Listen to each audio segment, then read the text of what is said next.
Merry Christmas everyone, and welcome to the Game Week 20 team selection. Before we get on to the Boxing Day fixtures, let's take a quick look back to how we got on in Game Week 19. There were 2 clean sheets at the back from Nicolas Otamendi and Andreas Christensen. Neither Man City nor Chelsea conceded a single big chance during their respective fixtures against Bournemouth and Everton. In fact, Big Sam's men failed to take a single shot on target against Chelsea, while Bournemouth tested Man City's goal on just one occasion. Arthur Masuaku came in with a free transfer, following West Ham's run of 3 consecutive clean sheets, but that run came to an end with a 3-2 defeat to Newcastle.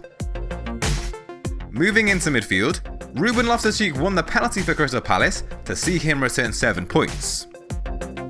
Captain Raheem Sterling continued with his consistent returns, providing a goal and an assist during the 4-0 win over Bournemouth. Watford's Richarlison was unable to find a return for a second consecutive week, and now has just 1 assist from his last 6 matches. He took 5 attempts on goal in Game Week 19, 4 of which came from inside the area, but just 1 found the target.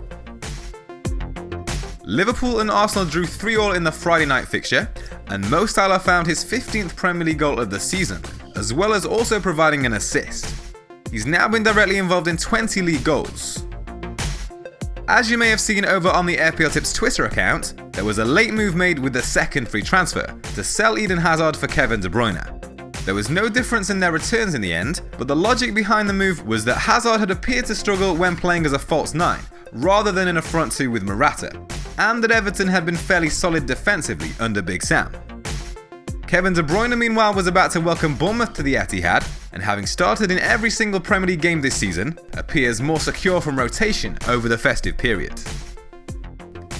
Dominic Calvert-Lewin came into the team after Alvaro Morata's suspension, but it was always likely to be a tough game for the young striker, up against a Chelsea side that had conceded the fewest amount of big chances over the previous 4 games. The idea behind keeping Morata was that with games coming thick and fast over Christmas, and so much uncertainty about when players will get their rest, the Chelsea forward will almost certainly start the next fixture at home to Brighton, and you'd think there's a good chance of him starting the home fixture against Stoke now as well. The big news this week was Harry Kane reminding us all of why he's the best striker in the Premier League, with a hat-trick during the 3-0 away win over Burnley.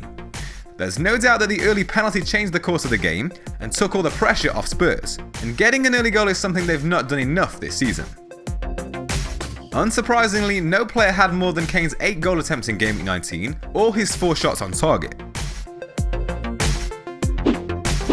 So a score of 82 has seen a small green arrow, and we've climbed from 40k to 29k, with an overall points tally of 1,108. So now let's move on to Game Week 20. With the quick turnaround between games, it's a good time to save a free transfer, so Nick Pope will remain between the sticks, despite his tricky away fixture against Manchester United. We know that Burnley will set up to frustrate Jose Mourinho's side, and it is the kind of game that could be a bit of a banana skin for them. Either way, there's likely to be plenty of save points in it for Pope. Nicolas Otamendi faces a Newcastle side that was struggling prior to their win over West Ham, but have since climbed to 15th place in the table. With just 1 win in 5 for Newcastle, Man City will be clear favourites, and they'll be looking to build on their tally of 9 clean sheets this season. Only Man United have kept more. Chelsea meanwhile host a Brighton side that have mustered up just 1 goal across their last 4 away games, while Antonio Conte's side have conceded just once in their last 4 games at home. So Andreas Christensen has the potential for another clean sheet here. Arthur Masuaku and West Ham will be hoping to bounce back from the defeat to Newcastle when they travel to Bournemouth in Game Week 20. Eddie Howe's side were beaten 4-0 by Man City last game week and have scored just 2 goals in their last 4 matches. Only Brighton have managed fewer. We've thought it for weeks now, but after playing 90 minutes in each of the last 7 Premier League games, is this a game where Pep Guardiola will look to rest Raheem Sterling? He's probably not someone to consider giving the captain armband to for that reason, but if he is involved, he'll be looking to build on his 12 goals and 7 assists when Man City travel to Newcastle. Richarlison has looked a little bit fatigued himself, but he's such an important player for a Watford side that need to end their run of 4 consecutive defeats when they host Leicester in Game Week 20. The Foxes have conceded 8 times over the last 4 game weeks, only Stoke and Bournemouth have let in more goals over that period. Liverpool host Swansea on Boxing Day, a side that have kept just 1 clean sheet in 6 games now, conceding 11 goals in the process. Harry Kane levelled Mo Salah's tally of 15 goals with his hat-trick against Burnley, so is this a chance for the Liverpool man to reclaim his place as the leading goalscorer? After being withdrawn on the 73-minute mark against Bournemouth, Kevin De Bruyne looks likely to keep his starting place for the trip to Newcastle, where he'll be looking to build on the 16 FPL involvements he's managed so far this season. Over the last 6 game weeks, De Bruyne's tally of 10 shots on target is more than any other midfielder, while only Charlie Austin and Harry Kane have managed more amongst all players.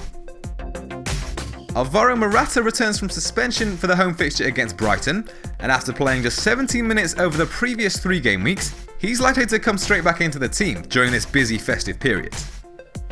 Holding on to him so far has proven to be costly, with Roberto Firmino having scored 2 goals and 2 assists during the last 3 game weeks. So those of us that held on to the Chelsea man need him to step up in these next 2 home fixtures. Morata's tally of 13 shots from inside the box during his last 4 appearances is fairly strong. It's equal to the amount that Mo Salah has managed during the same period. After his hat-trick against Burnley, Harry Kane needs just 1 more goal to break Alan Shearer's record for the most Premier League goals in a calendar year. His tally of 12 shots on target in the last 4 game weeks is at least 3 more than any other player, while Southampton, his Game Week 20 opponents, have been unable to find a win in any of their last 6 Premier League games, conceding 10 goals over that period.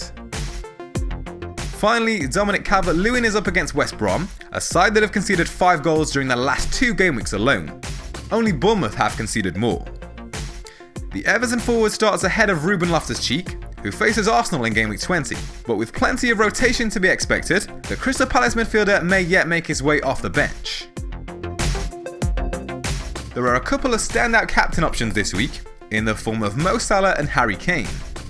The Liverpool midfielder has the form and the fixture, at home to Swansea, but with Klopp's tendency to rotate his squad, and the short rest time between games, can we be certain that Salah will start?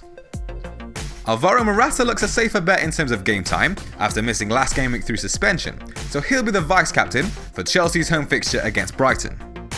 But after his hat-trick last game week, Harry Kane surely has earned our trust as captain for Game Week 20. The stats are in his favour, the form is in his favour, and a goal against Southampton would see him break Alan Shearer's record.